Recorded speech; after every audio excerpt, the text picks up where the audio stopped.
Hello, everyone. This is the Antimatter Games podcast. I am your host, Chris Jagiris, joined by Samantha Jennings. Hi. And Matthew Blake. That is not my name. I got a little game to play for you guys. So I'm going to say a game franchise, and if you think it's going to skip the next generation, I want you to say, no thanks, I'm fine. And if you think we're going to see iteration on the PS5 or the Xbox Series X, I want you to say, fill it up again! And then tell me why, obviously. Everyone got it? Cool. All right. So number one, Dark Souls. Oh, I would love to see it. I don't think we're going to see it. I think Dark Souls is done. Sam? I would have to agree. I think we're going to see Bloodborne 2 before we see another Dark Souls. Okay. What about Killzone? Oh.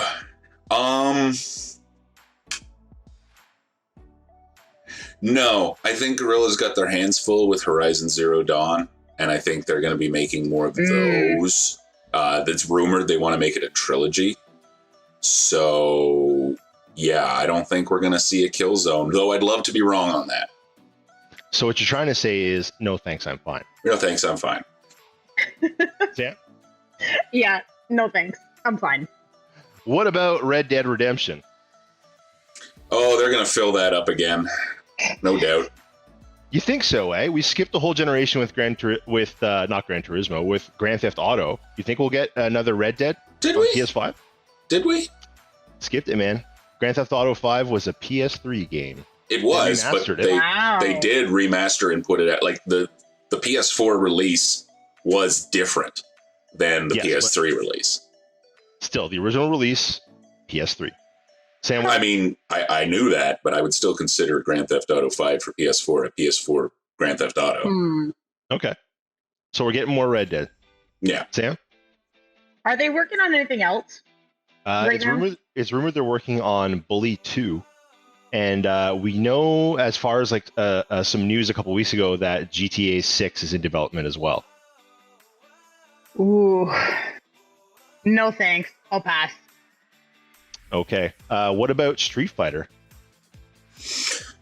Oh, they're gonna fill me up again. They're always gonna make a Street Fighter, especially since they've just DLC'd the absolute crap out of the last one. I can't see just DLCing that for an entire other generation, though that would be kind of hilarious. Street Fighter 5 didn't do so well. It wasn't received so well. Well, it was also one of the few. It was an exclusive, right? Yeah. Sony snaked that. Sony does that a lot. Yeah. But they got a great console. But they also had a weird release model for 5. I think if they went back to the more traditional, like, not borderline early access at launch, they'd probably do better. But no, they're going to make more Street Fighter because that's what they do. I think a lot of the ill will for Street Fighter 5 comes from they kind of messed up the launch. They put like a career mode in it that wasn't really very good. When you have games like Mortal Kombat 11 with like 5-hour stories that are like movie, quality. Mm-hmm. So, yeah. I hope I muted my mic quick enough. Medal of Honor. No, thanks. I'm Fill fine. up again. I am fine. Oh, yeah. Is that even still a franchise? Yeah, it will be. It'll be back. Yeah, we haven't seen it in a long time, that's for sure. Yep. Mass Effect. Fill me up again. Fill me up again. I think that series had too much going right to be like permanently shelved for a few missteps. Okay. Sam, I know you love Mass Effect. My heart says fill it up again. I would like to see... We will see a Mass Effect 2 remake for next gen. I think so. Before we that. see... I hear about that a lot. Yeah, I would rather a Mass Effect 2 remake than a new one. But you can't make a Mass Effect 2 remake without doing Mass Effect 1 first. Yes, you can. No. I think people like Mass Effect 2 a lot better than 1. They do, but that's because it's like, never mind. You have to carry your romances through the story, so you have to. You do, exactly. And actually, I think that one, despite its rough edges, was probably the best RPG of all three. I think a remake is a lot more plausible than a next iteration in the series, just because they've probably seen what Capcom has done with Resident Evil and how successful it was. And Mass Effect does have a huge fan base. They just botched the last entry like super hard. So I think they do the remake, they gain the fans' trust back again, and then they go, here's Mass Effect 4. Why don't they just remake Andromeda, something that's not shit? No, there's apparently once the disappointment died down, people were like, it's actually a pretty okay game. It was just the glitches. It was just the glitches and the shitty rollout. With our internet culture these days, once a game is like canceled, like it's gone. You don't hear about it anymore. You're lucky to get it back. Like No Man's Sky, lucky. You don't see that a lot. Games being redeemed, you know? Mm-hmm. All right, next one. Onimusha. Nah, no thanks. I'm fine. Sam? That is. Onimusha. You never played Onimusha? No. It was like a samurai Resident Evil, for lack of a better term. Sounds good. It was a Capcom game. It was way more action focused, but it still originally had set camera angles. I think they carried that all the way through. I'm looking at my Onimusha 3 box from PS2 right now. It's right beside me. Is that the one with Jean Reno? Yeah, Jean Reno, the specialist. One more, Bloodborne. Fill me up again. Yeah, fill it up again. Everyone wants Bloodborne. It's the best. I could see it being like just a one-off franchise, though, just because, like, how do you follow that? Oh my god! Like, how does the story continue? It's so messed up, but at the same time, it's so messed up they could just do like a Dark Souls thing where it's just the same but different. Yeah, exactly. It's already so crazy that they could go wherever they wanted. Like it's cosmic horror. They could do so many things. Now it's time for Stay a While and Listen. This was a big news week. I was a little worried at the beginning of like the start of the week, but like, my God, a lot of stories have come out since then. Starting off with game announcement, Assassin's Creed Valhalla was announced. It was announced yesterday, Ashley, and then we saw the reveal trailer today. Sam, why don't you tell us about the trailer? You're a big fan of Assassin's Creed. Excited. I love everything about Assassin's Creed. Just love it unconditionally. I'm excited for a new world. So we are in Norway with some Vikings, which is super cool. We've got a new main character, which is great. Although I know you'll be able to play as a male or female character. Just one of them was featured in the trailer. But it looks super cool. Is the person's name. Yeah. It looks super cool. I'm excited for different weapons, different outfits, just tons of stuff. It's going to be great. So it looks like, from what I read, that it's going to be open world, obviously, since that seems to be working for Assassin's Creed. You're going to be able to go on your Viking longship and head to 4 kingdoms in England and move around them. And then apparently you can go back to Norway at any point you want in the story. You're not like locked out of it once you leave or something. It's not just a starting area, which is pretty cool. You're also going to have a settlement that you're going to like level up as you go through the game and recruit, tradesmen and townsfolk and people that can help you out. So that's recruit. So that's going to be a big force. thing for sure. Wait, no, that part shouldn't have been in air quotes. It would literally be by force. Excited about that part. That was my favorite part of Assassin's Creed 2. Being able to build up your little mini town. I absolutely loved it. So being able to do that again is going to be great. And they're also pulling off, you could tell off the Black Flag success. People really love the ships in that game. That was one of the biggest pluses. I know it was one of my first PS4 games. Last Assassin's Creed game I played. Yeah, I actually tried Odyssey for a little bit, but I unfortunately did it right after Red Dead Redemption 2, and it felt kind of poopy compared to it. So, Matt, I got a question for you. Is Assassin's Creed riding on God of War's, Coattails? Thunder? Yeah, under thunder. Well, you know, ripping them off. I honestly wouldn't have ever thought of that, but considering the fact that Vikings aren't exactly known for their subtlety and their very sophisticated secret societies, yeah, it's a weird fit. Definitely. When I think Vikings, I think a bunch of screaming dudes with axes, very, very boldly storming ashore and sacking and pillaging things. I don't think of someone sneaking around with a little wrist blade doing all stealthy stabby. So yeah, maybe, but it's also like so far after God of War that it's like, if that's what they're trying to do, like. So one of the things that they show in the trailer is you're on like a battlefield and they're having a battle, obviously. And Eivor sees Odin in the battlefield, who quickly turns into a raven and flies off. So clearly we have some mythological aspects to this game, much like God of War. Even though Assassin's Creed has been on that trend for a while, like that stuff was in Odyssey as well. They had Atlantis stuff, and, you know. Well, yeah, they always had that ancient race that was basically gods. So, yeah. So we got Odin. Are we going to get Thor? I'm not sure. I would like to ask Sam. I don't know what's happened in Assassin's Creed since about Black Flag.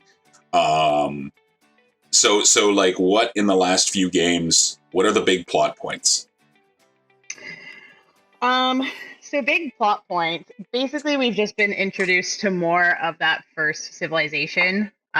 So what I got from the trailer, I know we're not going into theories here, was that Odin is possibly Odin from Norse mythology, but more likely he's related to the first civilization. He might be one of the Isu. I'd be curious to see if our pieces of Eden in this game are maybe Thor's hammer. That would be pretty cool to see. We always have some OP stuff in there. So I think definitely he is Odin in terms of Norse mythology, but what they believe that to be is still, we don't know yet. So yeah, no really like major plot points that tie in, just more continued disjointed stories. All right. Well, I mean, bonus. As long as you don't tie things together, you can always throw more shit in there, right? Exactly. And that's always been Assassin's Creed. Yeah, you get to the end and you're like, what? Yeah. Bonus points if you know what Thor's hammer is called. Meow meow.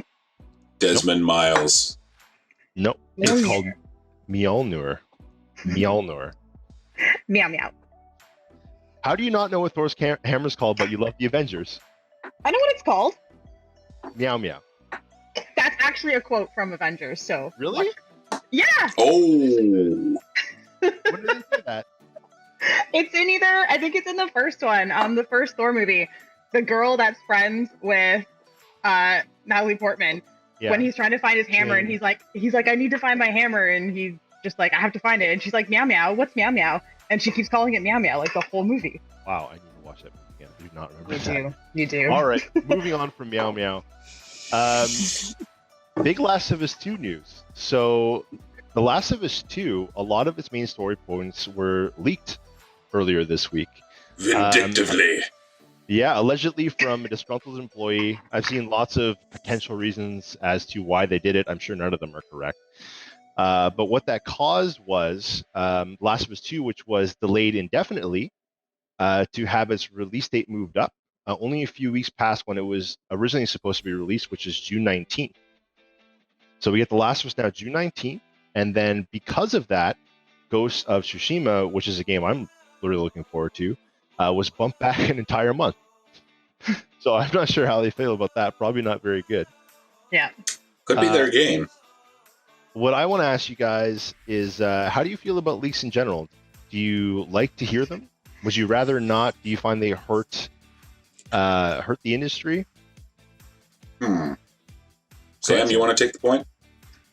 In general, I don't like leaks. I find a lot of the excitement, a lot of the hype around stuff is how things are presented. And depending on how something is presented to you can really affect your first impression on it. I do also think it takes away from the people that are enjoying putting it together. So it's like, yeah, you might have like one or two people on a team that are like not the greatest, but there's still a lot of other people who have probably put their heart and soul into this game, and the way it's going to be received and the way it's going to be presented is very important. So I think leaking stuff in that sense, like promotional things, is a pretty not cool thing to do. I would agree, and I actually have a statement here from the Naughty Dog team that they released right after that happened. I'll read it for you guys.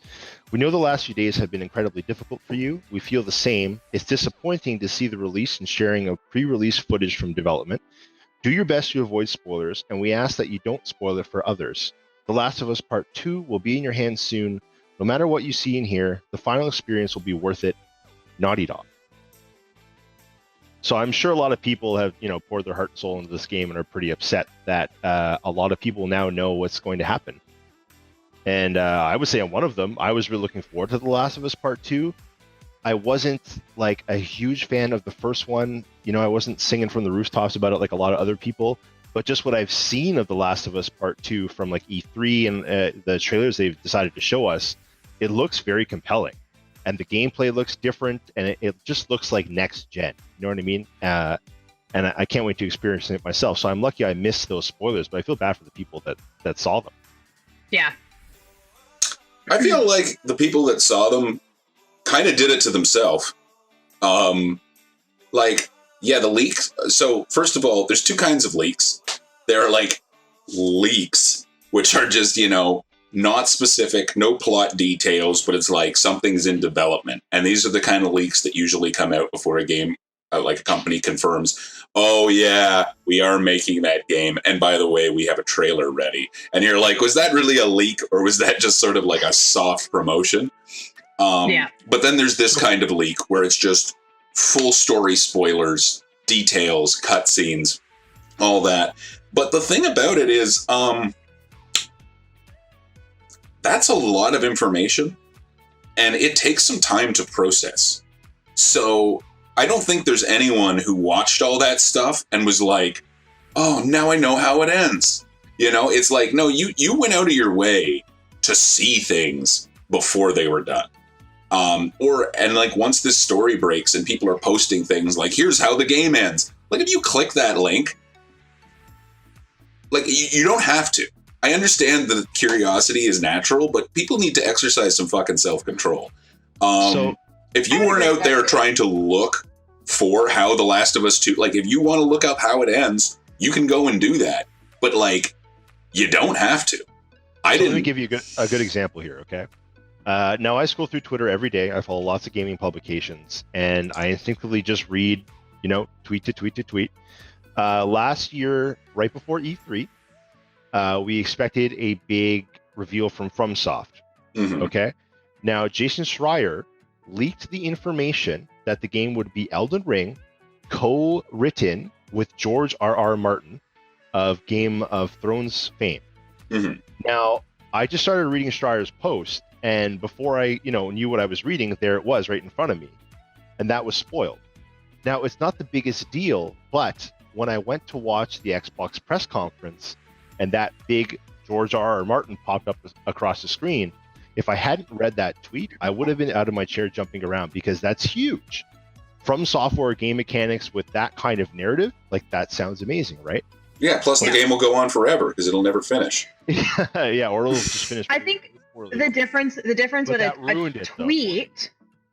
a tweet like that, though, is like, let's say, like when the 6th Harry Potter book came out, that's the difference between being like, I have the last chapters, click here to read it, giving you the option to either see that spoiler or not, versus just a tweet that in big bold letters says Snape kills Dumbledore. Yeah. That's what he did. He didn't even give you the option to not get the spoiler or not. So that is what I call a dick move. I apologize to our viewers if you didn't know that Snape kills Dumbledore, and Sam just ruined that for you. I didn't. Also, Dobby. No apologies. You should have read it by now. I don't care. Microsoft gets sued for controller drift. Yeah. Yeah, this is what I wanted to talk about. Not so much in and of itself, though it is interesting that seems to be a bit of an issue this generation across Nintendo having the same issues. Yeah.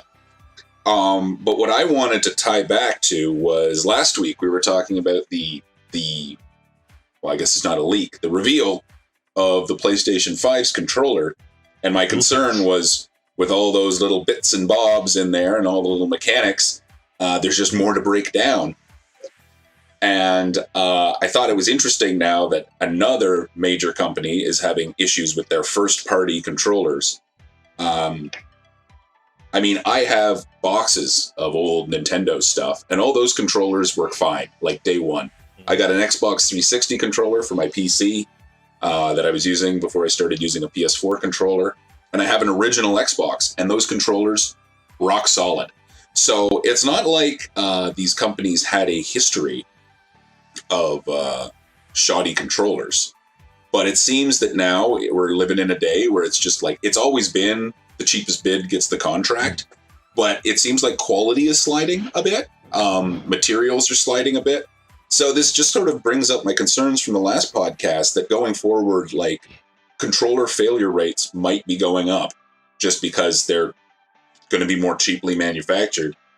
And I'm worried about what this may mean. Like, what's Sony got up their sleeve? Or is Sony just going to double down? It's like, yeah, our controllers are probably going to cost $100 now, but they're going to be well made.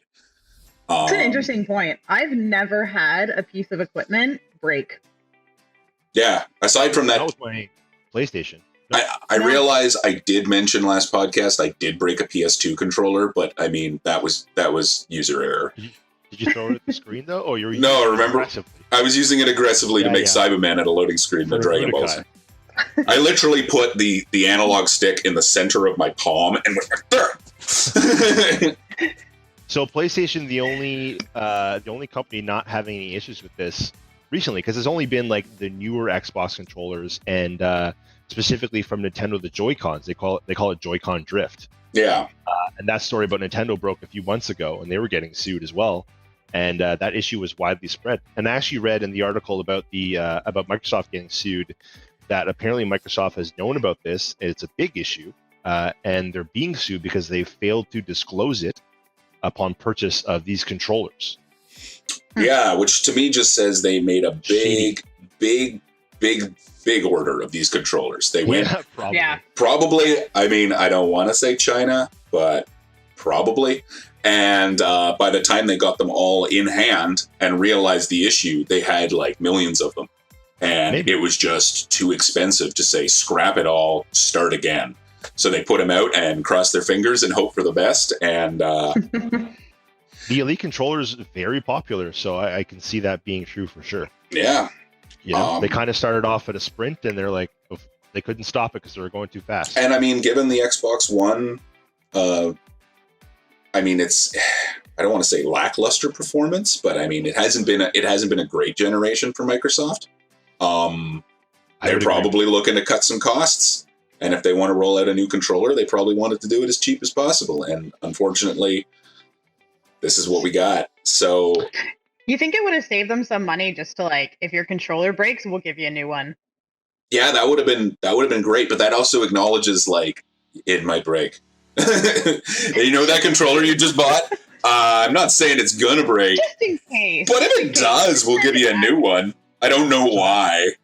That's actually what Nintendo started doing, right? Because people were having these issues and they were having to pay for repairs, and then the story broke and went viral, and they're like, we'll just give you a free one now. Yeah. Send it back. We'll give you a free one. Please don't be mean to us on Twitter. Yeah. Now, speaking of Microsoft, and this kind of ties into Sony as well, or at least I hope it does.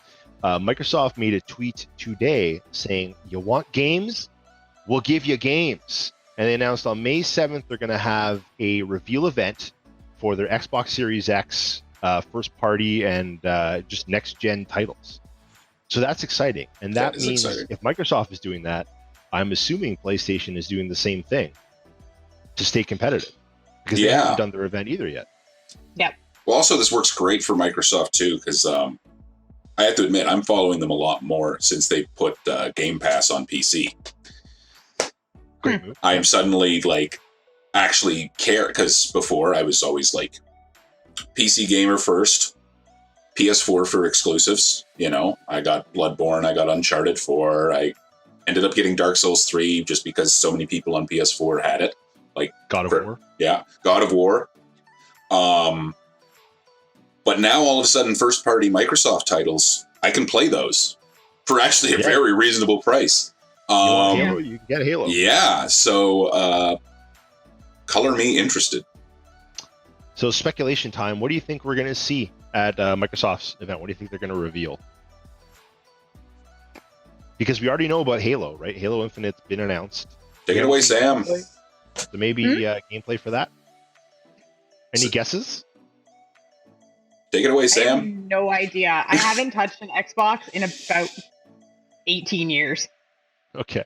Neither have I been PlayStation this whole time. Gears of War? Something Gears of War? I think it's the last game I played on Xbox. There was just a new Gears of War game, but yeah, we just had Tactics. A new Gears game. It was like an XCOM. Talk about something we know a little bit more about. If PlayStation has their reveal event, what do you think we're going to see there? What kind of game reveals? Horizon 2. Yeah, that's rumored for sure. Actually, that was another story this week. Is that a PlayStation magazine in Europe, I believe, a copy of it leaked for May, and down at the bottom right-hand corner, it said details on Horizon Zero Dawn 2. So that's, I think everyone kind of knew that was coming anyway. What else? I'd like to see God of War 2. Even if they don't really have anything, even just something that says, yeah, we're doing it. Like, okay, perfect. I know we're doing it, but let's just get something. Let's just get something out there. I don't think they're going to do that for God of War. They're not going to do like the Metroid 4 announcement like for Nintendo, where they're just going to show the logo. God of War is too important to PlayStation. Like when we get that, it's going to be the full cinematic trailer like it was last time. Fair. I think a nice, glossy, 18 plus, photorealistic Crash Bandicoot. I have no idea where that is going. He's swearing. He's murdering. He's tired of those really frustrating jumps. He's just snapped. Yeah. What do you collect in Crash Bandicoot again? The things. Apples. Apples, yeah. So like one of the moves is you're going to press triangle, and he's going to take an apple and like jam it down somebody's throat. Yeah. Like GTA style until they die. That'd be amazing. And that will just set him up for a guest appearance in the next Mortal Kombat. It'll be perfect. Yeah, that'd be great. Maybe an alternate skin for Cabal because of the spinning. Realistically, I think Crash and Spyro have both had complete remasters of their entire series. So I feel like we're about due to bring one of them back and make them like a new thing. You know, because you got Doom on the Switch now. You know, Nintendo's going a little dark. I think Sony has to reach out and get its like, Little Big Planet. Maybe. Oh, yeah. I think given what you said, it's pretty plausible that we're going to see a new Crash Bandicoot or Spyro or Medieval for PS5, because we did have remasters of all of those games. We did. Yep. Spyro would be great. All like in the last year, really, right? Yeah. Year and a half. So do you think we'll get Bloodborne 2? I'm gonna say yes. I want to say yes. Yeah, I really, really want to. Deep in my bones, I want to say yes. I think I will keep saying yes until it happens. I think we're gonna get it, but I don't think it's gonna be like a first round thing. I think they're gonna wait and see what the hardware can do and what other people can do with it. Because if there's one thing, especially closer to launch, that you can knock Bloodborne for, it was performance. Like, it was pretty choppy. And the load times were really, really long at launch, too. They patched those down, but... In its defense, they patched that out really fast. It wasn't like people had to wait 6 months for it, you know? It was I had to wait like 3. The first couple weeks of release, they patched that out. Yeah, I know. But it was still in the reviews, I guess. So what I'm saying is, I feel like if they're going to make another Bloodborne, they're not going to make that mistake again. Or they will, because actually they've made that mistake on like almost every game. They don't seem to mind. I honestly think they're not going to make that mistake because Bloodborne 2, considering how successful and popular it is going to have a much bigger budget than the first Bloodborne. Also, the SSD might come into play there. Oh my god, yeah. That will help with the load times. Super fast. But almost instantaneous. Yeah. But remember, that's just how quickly you can pull it off, right? You still need the hardware to actually process all that data. So Yeah. All right, that's it for Stay a While and Listen. You should really just get a soundbite of that. Speaking of Deck Arcane, we're going to talk about a little game called Diablo 2. We've been streaming that together. We did last Saturday, and we're going to keep doing it for a while, every weekend. Diablo 2 is probably my favorite video game of all time. And I remember when we were playing it, why. It doesn't lose its charm. It felt like when we were playing it together, we grouped up, killing monsters. It felt like I was 15 again, sitting in my friend's basement on summer holiday, just grinding away at Diablo. And I don't think a lot of games can hold up like that, can hold up to nostalgia. Like I couldn't boot up World of Warcraft right now and get the same feeling. But Diablo, man, it still feels good. Mm-hmm. What do you guys think?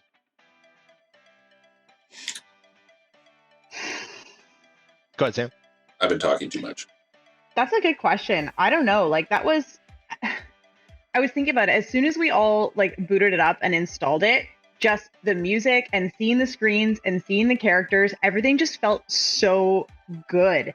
And it's one of the only games that I can just sit down and play it in any iteration, and I could play the same level over and over and over and over again, and it never feels boring. It never feels stale. It's always exciting. I don't know if it's just the different loot drops, or being able to play so many different characters, being able to have so many different builds for them. There's just a number of different ways you can play the game. But yeah, it never gets stale. And I don't know why. It was the same thing with Diablo 3 for the PS4. Out of all the games I've played, that's the one I've put the most hours into. I platinumed it. I played with 6 different characters, did the hardcore characters, did everything. And you're playing through the exact same game 7 times. And not once did it ever feel repetitive, even though it's literally repetitive. Yeah, very. What about you, Matt? We've both played a lot of Diablo 2 in our life. All killer, no filler. I mean, it's you compared it to World of Warcraft. You can play by yourself. You can play with just a few friends. There's not this huge social thing. It's all action. There's no traveling for a very long time to get to the next thing. In World of Warcraft, in between acts, you'd actually have to get on something and travel to the next continent area, and that would take time. Yeah, which has its charm. It has its charm. It's Diablo 2. But no, it's that the levels are randomized, the drops are randomized, the builds add another layer to it. I get what they did with Diablo 3 because it really sucked when you were playing Diablo 2 for the first time. And you get stuck somewhere, and you're like, I just don't get it. And then your friend who's played more Diablo 2 comes over and looks at your skills and went, nah, you fucked up. You better start again. You made a really terrible build. Whereas in, Diablo 3, you unlock everything, and then you can just mix and match, and it's really just your gear that determines your uniqueness. But with Diablo 2, you have to commit your skill points to a build. And once you commit that, now they've patched the ability once per character, I think. You get one do-over. You get one do-over.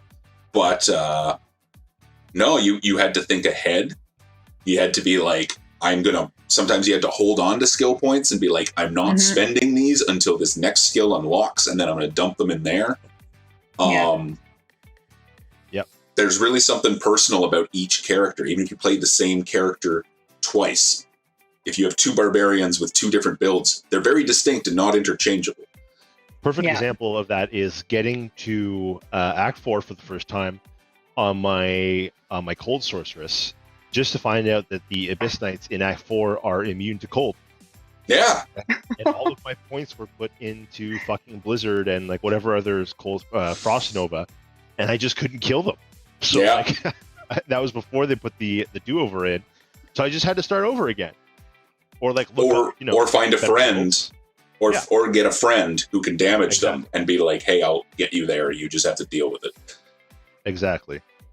Oh, what So was that? I What's think that spell? The personally- electric one that takes like chunks of health, like takes percentages, static field Oh, or something. static field. Yeah. That's why you always need a sorceress in the party, because she can nuke bosses super quick with static field.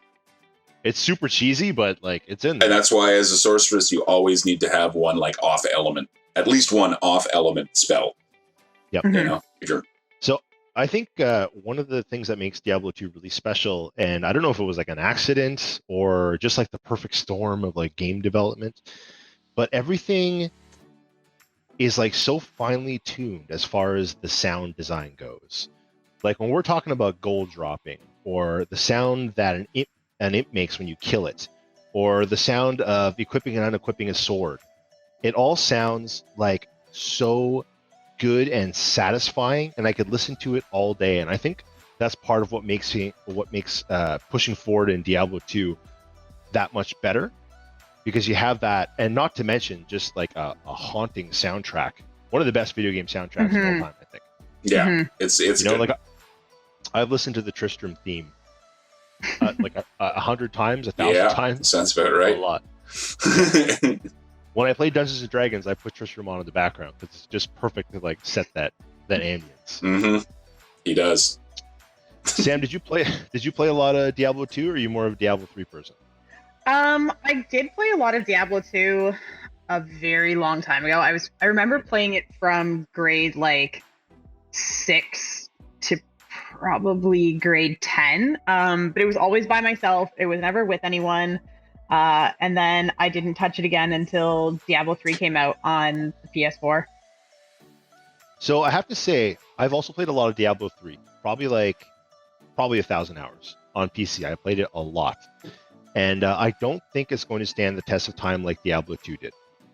I don't think in 10 years I'm going to go back to New Tristram in Diablo 3 and get that same feeling and want to go through the game again. Whereas almost every year of my life, I've gone back and done a playthrough of Diablo 2 and enjoyed it all the way through. You know, whether I do single player and just go to the end of Act 5 and be done, or I hop on Battle.net and I get power leveled and, you know, get all kinds of crazy items. Why do you guys think that is? Why isn't Diablo 2 as timeless, why isn't Diablo 3 as timeless as Diablo 2? Because they had to make 3 good. Like Elaborate. that's Diablo 3 at launch. It had a really bad launch, and a lot of the things that people are enjoying now about Diablo 3 were not in the game. Yeah, I forget about that a lot. Yeah, the game launched really poorly. Like I pre-ordered Diablo 3. I played it for a few weeks, and then I didn't just stop playing it. I was like, this is trash. I hard stopped. And it took about a year of Chris talking me into it to finally get me to buy the expansions and try what it became. And then we did a good run through. We made characters. We did I maxed out my character. I got some Paragon levels. I got some good gear. I got some sets. Like I actually got into what it became. But yeah, we did like a full season together, basically. At launch, it was like you just basically played through the story mode over and over again. The story was not. It tried too hard and fell flat. It was ridiculous. The voice acting. There was a great YouTube video. I'm sure it's still around, where it's like Diablo 3 in X number of minutes. And it's just the bad guys being like, you will never destroy my such and such. Oh, you destroyed my such and such, but you will never do. Oh, you did that, but you will never. Oh, you killed me. And it just over and over again.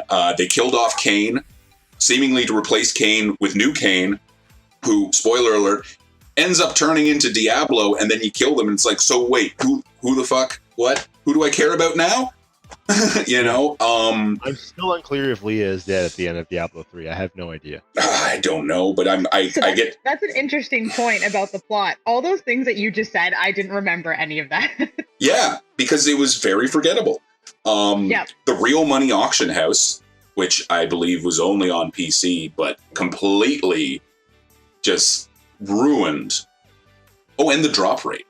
Like you could only find uniques. Really? So Diablo 3 only came to console as the Lord of Destruction not Lord of Destruction, as the Reaper of Souls version. So the fixed, better version. Yes, that's the one console players got. Yeah, they didn't get that first PC release for 2 years. No, and not to mention, I took 2 days off to play Diablo 3 at launch, and I couldn't because of server issues. Like no one could log in, so I took 2 days off to just.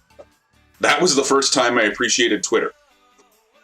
Blizzard was regularly tweeting how their efforts were going to fix the game that just launched that no one could fucking play. And I was just checking that, like, am I going to get to play the game? Am I going to get to play the game? So after 2 days of that, and then I finally get it, and it's not up. No. Diablo 2 was just awesome. Like, right off the bat, no expansion. Awesome. It looked better than Diablo. It played better than Diablo. It sounded better than Diablo. And just when you think it can't get any better, they relaunch Lord of Destruction. And now all of a sudden you have more stash space, more monsters, more stuff to do. You got runes, you got gems, you got all these great things. It took what was already great and made it better. And that's how Diablo 2 stands the test of time. Okay, I'm done. They nailed it. It sounded like you were going to burst into song. That was great. Yeah, I couldn't have asked for a better ending for that bit. So, Matt, you wanted to talk about another game, also about Vikings, Ancestors Legacy. Yeah. AC Valhalla has been announced. And I'm a Humble subscriber. I've been a Humble Bundle subscriber for a long time, and now it's Humble Choice. So I get, like, just a crap load of games every month for a subscription fee, which is pretty reasonable. So I have these games just kind of kicking around that every once in a while I check out. And one of them, I just checked out the tutorial, seems pretty interesting for anyone who wants like a fairly accessible strategy game experience. So it's a real-time medieval strategy game called Ancestors Legacy by, what was their name? Quick Google break. So while you find that, found it, Destructive Creations. What would you relate the game to? Like, what can you compare it to for people that haven't seen? I would say it's very much like Company of Heroes. If anyone knows those games, so you don't unlike StarCraft and Command and Conquer, if anyone still remembers that. Though remaster's coming out, you don't collect resources from stockpiles around the map. The map itself is the resource, and you kind of like take points, and by controlling points, you get a certain amount of resource per minute, and you're trying to spread out. So you actually make money in this game to fund your army by building an army and taking control of the map. And then you fight for parts of the map. This one's really interesting because the control points are villages. So each side has a stronghold, and you go out and you basically raid and burn down the church in a village and then build your own thing. And then that allows you to control the villagers, which you don't manually control. You're just like, send villagers to the lumber camp, and now you got lumber. And it's like, send more villagers to the mines. But you can like go into an enemy village and kill all their villagers to stop their resource production, and then burn it down and then make it yours and all that. As Vikings would do. I'll probably I might start a fresh playthrough for streaming. It looks good. It's got good animations. It's got good characters. It's got good game mechanics. It's I don't know. It's come out? Oh, it's been out. Oh, okay. It's been out. It's just something that, like, you know, it was I guess a AA production. You know, PC games, there's a wider range of production values. Yeah. This one actually definitely a lot of hard work and good production values, but at the same time, you know, it was just from a little known company and a little known genre, so, you know, it slid by, but it's definitely worth taking a gander. There's 4 factions at start. There's Hungarian, Anglo-Saxon, Viking, and German.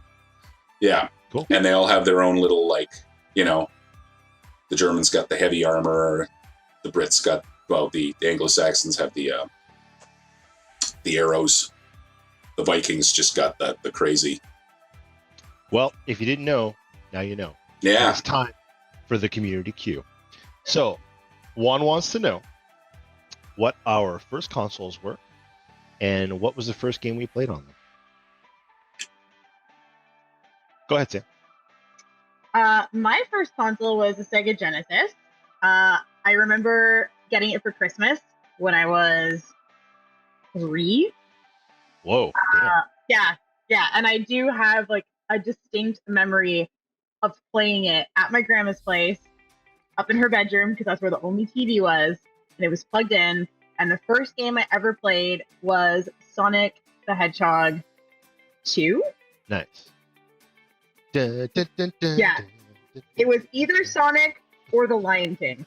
But The Lion King, I'm pretty sure, came out later. Lion King was awesome too. I remember that. But I'm pretty sure it was Sonic the Hedgehog 2, which I still have. I still have the console. It still works. I still have all my games. I have my little like booklets where I wrote down my cheat codes in like 4-year-old handwriting. Never They're give super those cute. away. No, I'm Frame keeping them all forever. Frame them. What about you, Matt? Well, do you want to know what my first console was or what my first game I played was? Because my first game was like, a computer game? Yeah. Sure, that I would count computer as your first. It was a 286. Ran on DOS. And before my first console, for the record, was a Super Nintendo, and I got it in grade 1 for Christmas, and it was pretty great. And the first game I played on that was Super Mario World because it came with it, and it was great.